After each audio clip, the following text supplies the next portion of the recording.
يلا ندين. النهاردة عندنا مهمة صعبة جدا جدا جدا. شايفيني هنغوص في الأعماق ونجيب حاجات غريبة جدا. انت مين؟ ايه اللي جابك هنا؟ مش هتكلم كتير. ممكن تقولولي يا حلوين يعني ايه انسان النياندرتال؟ تعرف يعني ايه انسان النياندرتال؟ حتى انت، مع اني جبته من الاعماق والله. بس يلا تعالوا نشوف اللمدين اللي معايا هيقولوا لنا ايه هو انسان النياندرتال.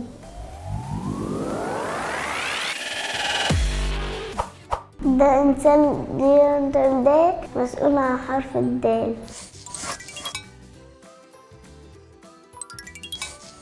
أنا مش عارفة يعني إيه إنسان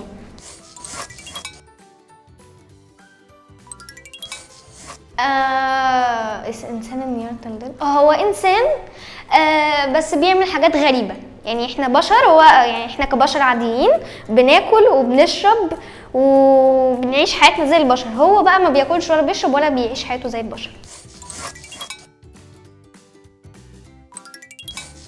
الإنسان النياندرتال ده أنا معرفوش.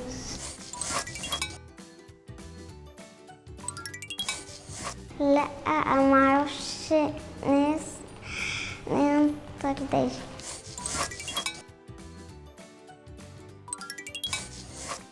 إنسان النياندرتال إيه؟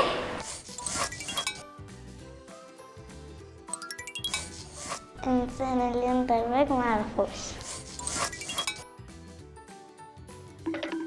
طيب قول لنا، انت عندك انسان النياندرتال؟ ما عنديش الإنسان اللي هو نياندرتال.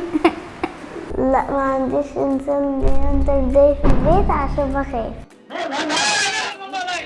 لا أنا مش فاكرة إن أنا كإنسان ما عنديش هو انت قلت ايه انت ولا عملت ايه انت ولا؟ لا مش عندي إنسان نياندرتال. لا ما عنديش إنسان نياندرتال. كله بالاوراق والمستندات. انا عندي انسان النياندرتال ولا لا؟ تقريبا عندي حاجه زي كده. أنا مش عارفة. عايزين نعرف فين مكان انسان النياندرتال. أنا مش عارفة فين الإنسان الله الله الله الله الله، ده كلام يتقال برضه. في ناس قاعده جرالك ايه؟ ممكن إنسان النياندرتال موجود في القطب الشمالي بيلعب مع البطاريق. موجود انسان النياندرتال موجود على زحل. إنسان نياندرتال مسؤول عن حرف الدال عشان هو في المدرسة. إنسان نياندرتال في الدولاب. الإنسان النياندرتالي ده في اللاب. طيب في حد قريب منك عنده انسان النياندرتال؟ فريدة عندنا في المدرسة مخبية إنسان في نياندرتال. لا ما شفتش حد عنده إنسان ما شفتش إنسان نياندرتال في حتة. شفت طبعا انسان النياندرتال عند جارتي اللي في التاسع. في واحد اسمه عبد الرازق مخبي النياندرتال عنده. مفيش حد عنده إنسان نياندرتال. لا ما فيش حد قريب مني عنده الإنسان النياندرتال. طيب تعرف احنا بنستخدم انسان النياندرتال ده في ايه؟ ممكن نستخدم الناس في النياندرتال في الساينس. الإنسان ده ممكن يعدي على عشان يجيب لها حاجات من السوق. احنا بنستخدم الإنسان النياندرتال في إن هو يساعدنا ويعمل لنا يعني الحاجات في البيت. بنطبخ بيه. ممكن مثلا الانسان النياندرتال ده نستخدمه عشان مثلا لو حد عنده متابعين كتير وعايز يصور حاجه غريبه وتشد المتابعين، يجيب الانسان النياندرتال ده من على زحل ويروح مصوره، مثلا يعمل اي حركه غريبه اي بتاع في اي حاجه عادي. الإنسان النياندرتال هو اللي بيعلمنا في المدرسة. يا لهوي على الردود، انا ما كنتش متوقعه الردود اللي قالوها النهارده. فعلا انا اللمضين اللي معايا ابهروني جدا. ايه هو انسان النياندرتال؟ انا بقى هقول لكم ايه هو انسان النياندرتال. هو انسان الكهوف. ده كان بيعيش في أوروبا، كان موجود في عصور ما قبل التاريخ، يعني كان قبلنا واللي قبل قبلنا واللي قبل قبلنا. وطبعا زي ما انتم شايفين قدامنا في الصورة هو ده شكله من 200,000 سنة.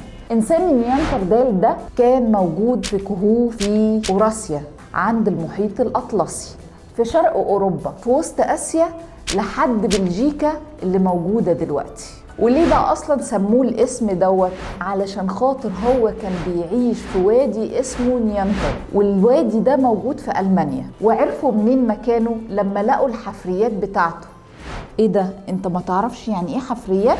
الحفريات دي اللي هي الحاجات اللي بتبقى موجودة اللي كان بيستخدمها ساعتها، زي الطبق اللي بياكل فيه أو لبسه أو أي حاجة كان هو بيستخدمها وقتها. فعشان كده من خلال الحاجات دي قدروا يعرفوا الإنسان ده كان عايش إزاي وبيعمل إيه. طبعا زي ما انتوا شايفين في الصورة معانا هو كان شكله عامل إزاي.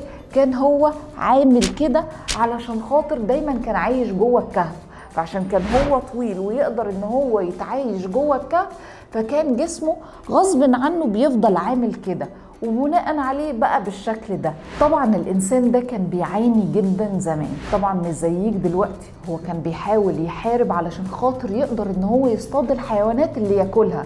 مش زيك يا باشا بتروح السوبر ماركت عشان خاطر تجيب كل اللي انت عايزه عشان تعرف تاكل. لا، ما كانش ده موجود زمان.